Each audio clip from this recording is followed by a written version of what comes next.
Good morning and Jai Narayan to all my dear students. Now I am going to start alloy and its constituent and uses of alloy. And second one, corrosion and prevention of corrosion. Let's start now.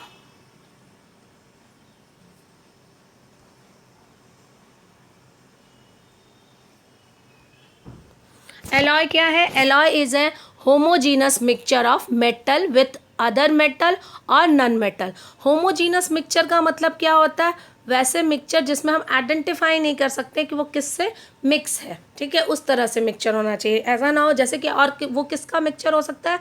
वो आपका metal और non metal का भी हो सकता है और वो आपका मेटल का भी हो सकता है, लेकिन आपको मालूम नहीं चलेगा कि उसमें क्या क्या चीज़ मिक्स करके आपका बनाया गया है, इसलिए इसको हम नाम देते हैं होमोजीनस मिक्सचर. तो एलॉय क्या हो गया? Alloy is a homogeneous mixture of metal with other metal और नॉन मेटल. क्लियर?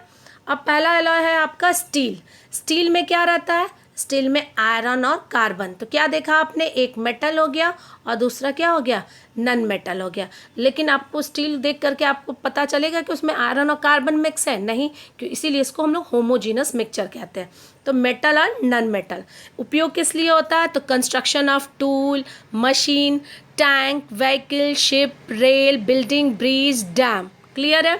फिर दूसरा है आपका स्टेनलेस स्टील. स्टेनलेस स्टील का उपयोग किस लिए? तो आपका हो गया आयरन और क्रोमियम. और इसका क्या उपयोग होता है? तो यूटेंसिल तो आपको अपने आप माइंड में आ जाएगा. सर्जिकल इंस्ट्रूमेंट, कटलरी, ये सारी चीज़ें जो है किसकी बनी रहती है? स्टेनलेस स्टील की बनी रहती है. थर्ड है ब्रास. आप ध्यान रखेंगे ब्रास एंड ब्रॉन्ज पे.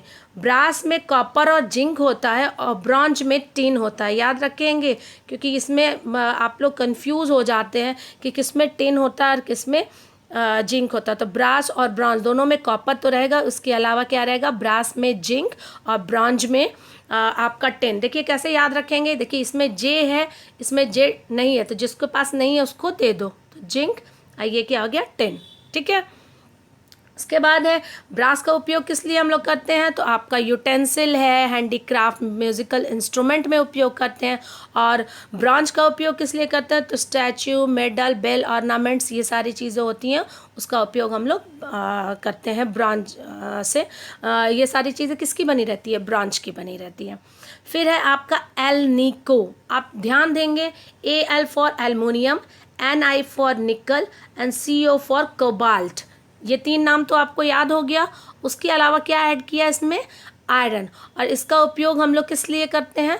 Making of magnets. याद रहेगा आपको, मैग्नेट्स को बनाने के लिए जो है हम इसका उपयोग करते हैं. उसको हमने वर्ड दे दिया एल्निको. उसके बाद है आपका ड्यूरेलियम. ड्यूरेलियम में आपका क्या हो गया? एल्युमिनियम, कॉपर, मैग्नीशियम और मैंगनीज. और इसका उपयोग हम लोग किस लिए करते हैं? यूटेंसिल के लिए, प्रेशर कुकर के लिए, पार्ट ऑफ व्हीकल्स के लिए और यह क्राफ्ट के लिए. तो ये सारी चीज़ों को तो आपको क्रैमिंग करना है और याद रखना है कि क्या इसके कंस्टिट्यूएंट है, और ये बहुत ही इंपॉर्टेंट होता है. ये आपको सीनियर स्टैंडर्ड में भी पढ़ने को मिलेगा. नेक्स्ट है कोरोजन. कोरोजन क्या होता है? हमने हल्का सा आपको समझाया था कि अगर आपके मेटल के सरफेस पर अगर कोरोडेड हो जाए, जब वो एयर के कांटेक्ट में रहे बहुत समय तक, दिस इज कॉल्ड कोरोजन. तो the surface of some metal get corroded when exposed to moist air for a long time, this is called corrosion. इसका नेक्स्ट है prevention of corrosion of metal. Prevention कैसे, हम उस metal को कैसे हम corrosion होने से बचा सकते हैं? तो आप अप्लाइंग ऑयल और ग्रीस, आप ऑयल और ग्रीस के थ्रू जो है उसको बचा सकते हैं. अप्लाइंग पेंट, पेंट अगर आप कर देंगे तो भी कोरोजन से बच सकता है. बहुत ही इंपॉर्टेंट है गैल्वेनाइजेशन. गैल्वेनाइजेशन क्या है? Coating of metal with non corrosive metal like zinc. देखिए यहाँ पे नॉन कोरोसिव मेटल है, वो है आपका जिंक.